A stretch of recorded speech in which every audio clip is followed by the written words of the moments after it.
people talk or think about some of the greatest works of Russian literature of all time, almost always Anna Karenina is included in that conversation. It's a very famous book, one of Tolstoy's most famous, up there with War and Peace, and for that reason it piqued my interest. And I've had this book on my TBR for about a year and a half now, and I was just always so scared to attempt it because I mean it's a bit of a beast, it's a monster, and there were just other things I wanted to read. But at the beginning of this year, I decided I was finally going to tackle it, and I was going to try and do it at the start of summer once all my classes ended. And so I finished all the books I was reading in April, tied a bow on that, and decided it's finally time to jump in and read Anna Karenina, which I was able to get done in just about a month, which is great. I had blocked out about 52 days for me to do it, and I only needed 30, so got a lot of extra time to read other books. But yeah, I'm really glad I got around to this. It was a very daunting task, but also a very enjoyable task, and I'm really excited to talk about it today and talk about my journey with it. If you don't know, Anna Karenina is one of the greatest Russian classics written by Russian author Leo Tolstoy. This was set in around 1870s aristocratic Russia, and we bounced between St. Petersburg, Moscow, and then the country too, so a bunch of the famous geographic locations in historic Russia. And it paints a very vivid and descriptive picture of aristocratic Russian life and the troubling relationships and romances that occur in that aristocratic circle. It's very dramatic, which if you've read any Russian literature, you will know that most Russian literature is very dramatic. And in going into reading this book, I was told that these characters would stick with you, that these characters are very individual, very unique, and very well developed. And after reading it, I can definitely say I agree. These characters are so particular and just so special, especially after you grow with them for about 800 pages. They're just extremely rich, and I had a great time with each and every one of them. This is a story about love, adultery, passion, and society, and the whirlpool that they generate, and how easy it is to get sucked down into that whirlpool. And it's also a very faithful testament to Russian life at that time. Not just the romantic aspect, but the social aspect as well. I feel like I have a very vivid picture of 1870s St. Petersburg and Moscow and the political and economic ins and outs of that time as well. It paints an incredibly vivid picture of its region and its inhabitants. It's not just a soap opera drama. It's also, in a way, a history. I feel like I know people describe War and Peace a lot as a history. Tolstoy himself describes it as that. And I haven't read War and Peace. I intend to get around to it, especially after finishing this. But I feel that same description can be extended to Anna Karenina. This is not just a marital drama. This is a very vivid picture of 1870s Russia. It's a very accurate description of what life was like back then. And Tolstoy captures all the many different aspects of that life extremely well. I feel like I took a bit of a time machine. I had a little window into that time of life. It's very impressive that he was able to do that. Deals with love, deals with philosophy, theology, religion, politics. It touches on so many different aspects. It touches on what it means to be a person, what it means to be in love, what it means to be a member of society versus removing yourself from society, and how those two options interact and how you as a person change if you pick one or the other. It's just an incredibly nuanced text on so many different levels, and it covers so many different areas of the human condition that I feel like often go ignored or unexplored. It's a very well-rounded book. So yeah, that's about as spoiler-free as I can describe Anna Karenina. If you are interested in checking it out, I highly recommend it. It's definitely a challenge, so block yourself off some time to do so, but I'd highly recommend it. It's very good. And now before I get into the nitty-gritty details of the actual book and all the spoilers, I want to really praise the version that I read. So I read this is the Penguin Classics Deluxe Edition, translated by Larissa Volikovsky and Richard Pavir. And this is an incredible job. Not only is this an incredible translation, but it's an incredible printing of the book as well. It's very durable. This cover, I don't know if you can see, but this cover is very it has not suffered much wear and tear at all. The extent of its wear and tear is a little bit of the plastic flapping up here and peeling on the back, but that's to be expected if you coat your thing in a thin plastic film. The cover is not falling off in any way, shape, or form, which has happened in almost all of the longer books that I've read. The cover has started to kind of deteriorate, but not at all with this. It's an amazing material. I like the art. I like the design of the cover. Pages aren't too thin, aren't too thick. The ink is full. The font is good. The only issue I really have with this is the deckled edges. I'm not a big fan of deckled edges, but I'm mainly not a fan of deckled edges because it makes it harder to flip through the book and do one of these and find my place. But this, I unfortunately don't get to keep this copy. I borrowed this from my grandpa, so I have to give it back. And that's a lot of the reason why it's not annotated or anything. But that's why I don't really like deckled edges, because I like to be able to flip through my annotations. But I guess I won't need to do that with this book because I didn't take any annotations because it's not mine. But really liked this printing, really liked this translation. They give really nice footnotes at the back. There's like 30 pages of footnotes, and they're actually really helpful. I'd recommend reading them and not skipping them if you read this translation. And there's a lot of times they kind of say a sentence or two in French, and they always translate that. I know some people don't really like that goes translated. They want to feel like immersed in the novel the way Tolstoy expected, or the way Tolstoy intended. But I like the translation of the French because I do like to know what's being said. And I'd probably just end up Googling it on my own, so it's nice to kind of just have that at the bottom of the page. But I couldn't praise this translation enough. I think this is a fantastic printing and translation of the book. Probably the best that's out there. The only other one I really know that's out there is Oxford, which pretty sure Oxford uses the mod translation. There's nothing wrong with that, I don't think. But I just like the cover design of this better. I like the way this is composed better. And I've had good experiences with Volokhonsky-Pavir in the past, so I wanted to check out this book. This is also just the one that was available to me. I think when I do read War and Peace, I am going to read the Oxford one because I want to try out the mod translation, and I also really like the cover of the Oxford translation. The Volokhonsky-Pavir one, the cover is also very nice there, but it's not, I've held it, it's not as durable as this. If it was made out of this material, I would probably pick that one just because this is like 360,000 words. War and Peace is about 460, so it'd be even longer, and I would need that to be durable. But both of them kind of have like normal paper covers, so the material isn't that different. So I'm gonna go with the Oxford one because I like the cover better, and I want to try out Mod's translation, see how it compares to VMP.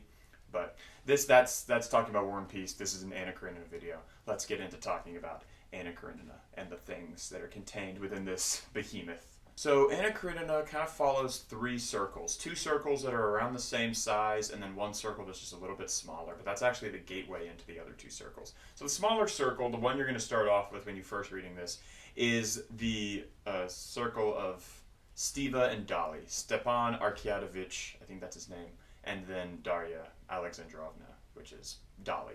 Those two are husband and wife, and you open the book finding out that Stiva has cheated on Dali with, I believe it's the housemaid. And you open the book, at least I did, I thought these guys were going to be some of our main characters. They're really not. They're secondary. They're kind of our gateway into the main plot, and they're relevant throughout the remainder of the text, but they're secondary. And I really thought they were going to be the primary. But it's a very enjoyable part to read, I think.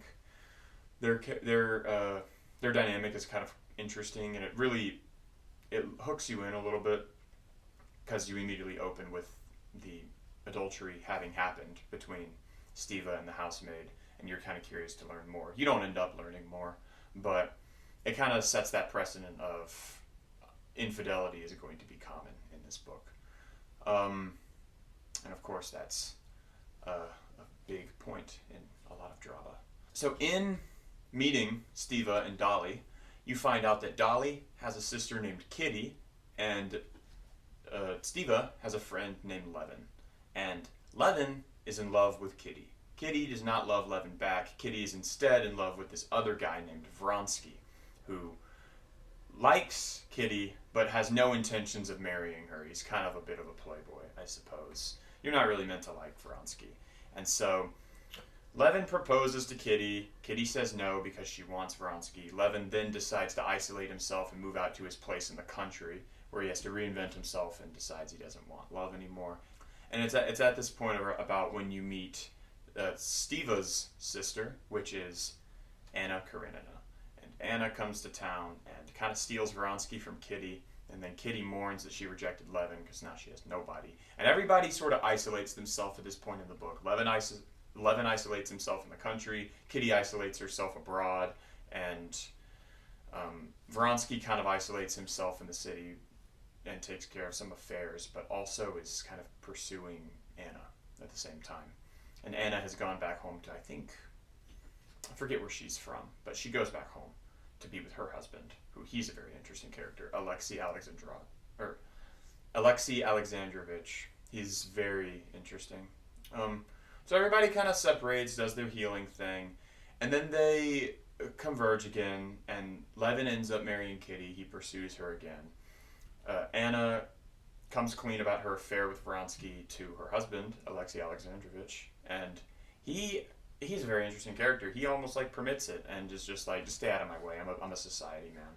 Both relationships are developing at the same time. Levin is getting closer to Kitty. They're marrying, having kids, and Anna and Vronsky are getting closer, and they're kind of moving about. But Anna's a bit of a disgraced woman because almost everyone knows that she has left her husband, but they're not getting a divorce because of Alexei Alexandrovich's personal vendettas against Anna. He kind of wants to hurt her. Then he has a change of heart, but then it becomes a religious thing. He doesn't feel like he can divorce her because of his Christianity. And so it turns into a game of Anna really wanting him to get a divorce from her so that she can be official and marry Vronsky, because she's kind of scorned at every turn. So this back and forth goes on for a little bit until tensions kind of build more and more and more, and eventually Vronsky is kind of pushed away from Anna. He has grown a little bit cold to her just through time and through his playboy attitude, and also a lot of Anna's persistence in trying to get him to do things. He's kind of pushed away, and she doesn't like that because she feels like she's got nowhere to go if Vronsky leaves her, because she can't go back to her husband, and she's a scorned woman. No one else is going to take her in, and this is 1870s Russia. Women aren't exactly employed. They're pretty codependent. The society has rendered them codependent, and if she doesn't have a man to latch onto, she will essentially just kind of drown in society. And she's really trying to avoid that, and that's why she's pushing so hard for this divorce so that she can get married, and why she really doesn't want Vronsky to leave her. And it eventually culminates to her realizing that it's over. It can't persist anymore. But she still wants to. It turns into a game of winning. She wants to win, and she feels like the only way for her to win is to die, to kill herself, so that she can always have the upper hand on Vronsky. The way she can impact him in the fullest way possible. And so she throws herself on train tracks and kills herself. And she is right. She wins. It ruins Vronsky. He is really low on money at this point, and then just the death of Anna, it really does not sit well with him. He is kind of a shell of a man that he was before her death. So she won. She got what she wanted. And then after this point, Levin and Kitty, they moved back to the country after they had a little bit of tension where Levin was trying to figure out what he was really wanting to live for, because he had high expectations of marriage, and then he got married and it didn't feel that great. He had high expectations of fatherhood, then he had a kid and he didn't feel that great. And he did the same thing with love at the beginning of the book. He had high expectations of love, when he asked Kitty to marry him, and then she said no. He moved to the country, tried to reinvent himself, thought he found fulfillment in farming, realized he didn't really, moved back to love. Levin's been searching for meaning this whole book, and then when they move back to the country, he finally has this awakening where he realizes he wants to, this grand philosophical awakening, which I'll talk about later, where he wants to live for the soul. doing good is a good enough purpose for him to live by. He's been trying to find so many external reasons to live, and he finally settles on something internal, bringing more good into the world than bad. So that, and the book kind of ends on his revelation of that on a very peaceful, tranquil note of bringing good into the world. So that's most of the plot of Anna Karenina. I definitely left some stuff out. Very abridged summary. But what really stood out to me from this book that I want to talk about is the battle between the soul and society, and how the soul's desires conflict with society's expectations, and how prevalent that is in this book, especially in Anna's character. Because Anna's situation is a very troubling one. She was married off to Vronsky very early. Like, you learn a little bit into the book, I think there's like more than a 10-year age gap. Like, it wasn't really, and obviously at this time, most women didn't really even get to pick who they wanted. Like, this was not a marriage by today's standing. It was very different, you know? And when she finally did find somebody that she wanted to choose to be with, Vronsky, she was cast aside for it because of the things that happened to her earlier in her life, where she was married off to Alexei Alexandrovich, which she didn't really have a true say in. It was kind of like you only have one option type deal. And she wasn't allowed to leave just because she wanted it and to pursue who she actually wanted. And so she was just really like constantly scorned in public over this. And it became a very trying point for Anna and Vronsky's relationship, where Anna was like, everywhere we go in Petersburg, we're just like harassed and like verbally, we're like accosted at every turn. I hate this. I can't do this anymore. And Vronsky is like trying to push past it, trying to encourage her to push past it. He feels it too, but she feels it even more so because she's a woman, and also because she's the adulteress. Vronsky is not. Vronsky is still technically a bachelor. He never even marries her. Vronsky, I don't think, marries at all.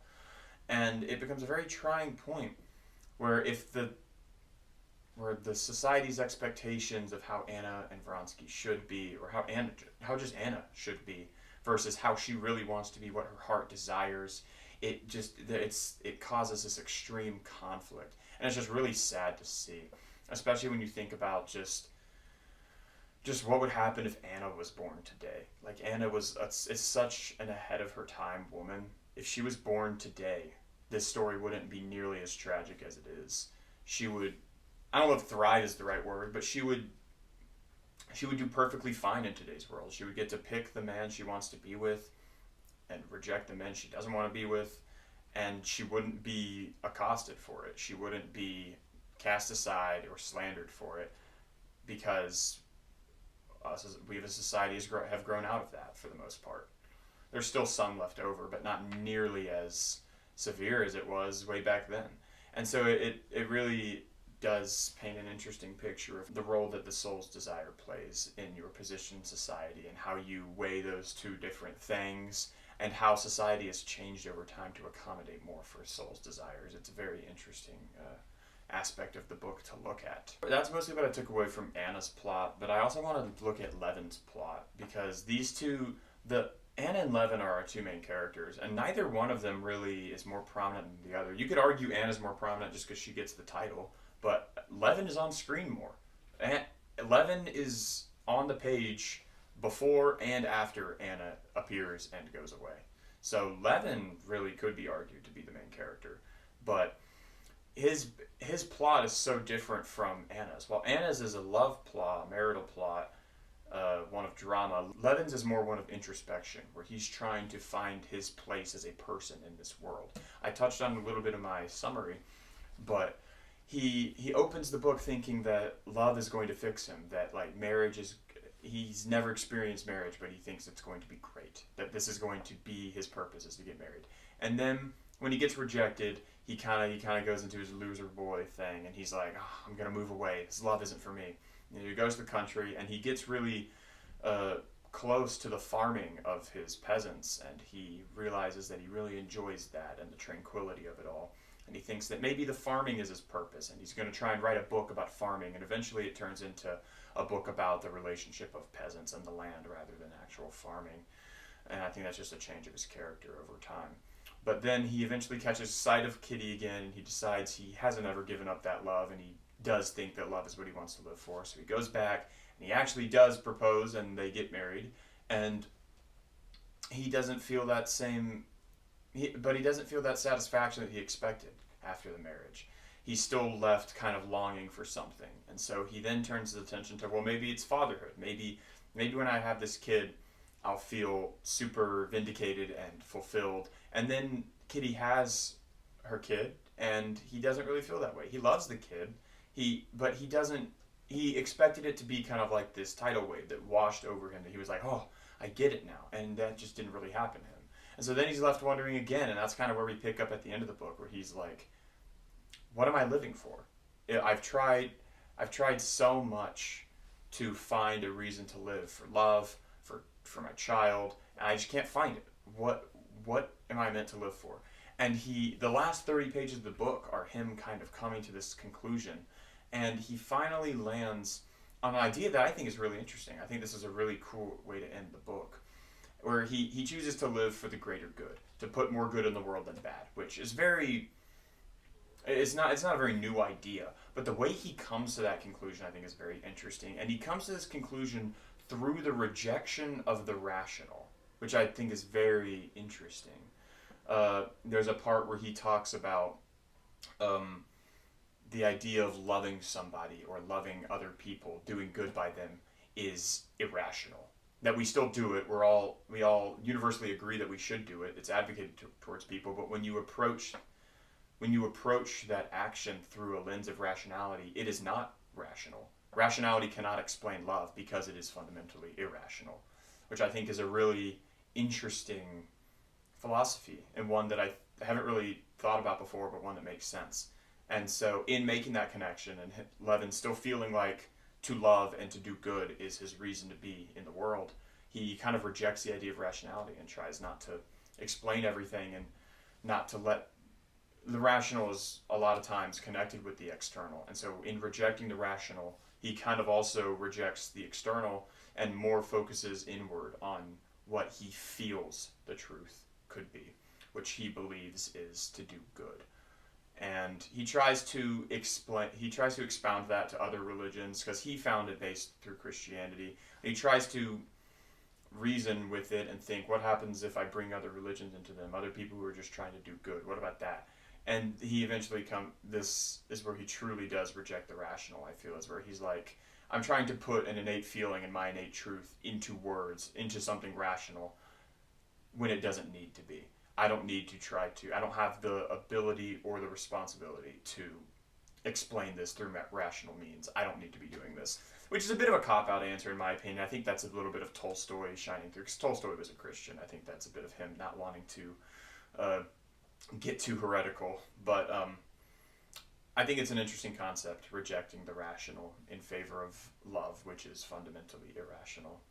And I think his worldview culminates into something very touching and endearing, which can be really summarized well in the last sentence, which I think I'll read just to drive home my point.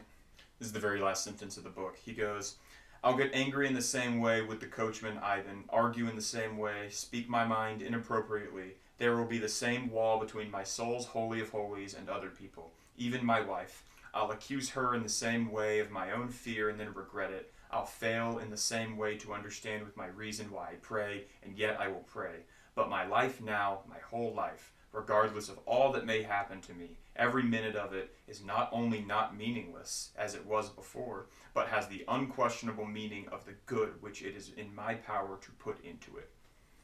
It's very wordy, but I think it's a really good summary of his belief, which stripped down to its very bare bones from that sentence is, it's my job to put more good in the world than bad. Regardless of what happens to me, regardless of how, I'm going to stray from that. I'm not perfect.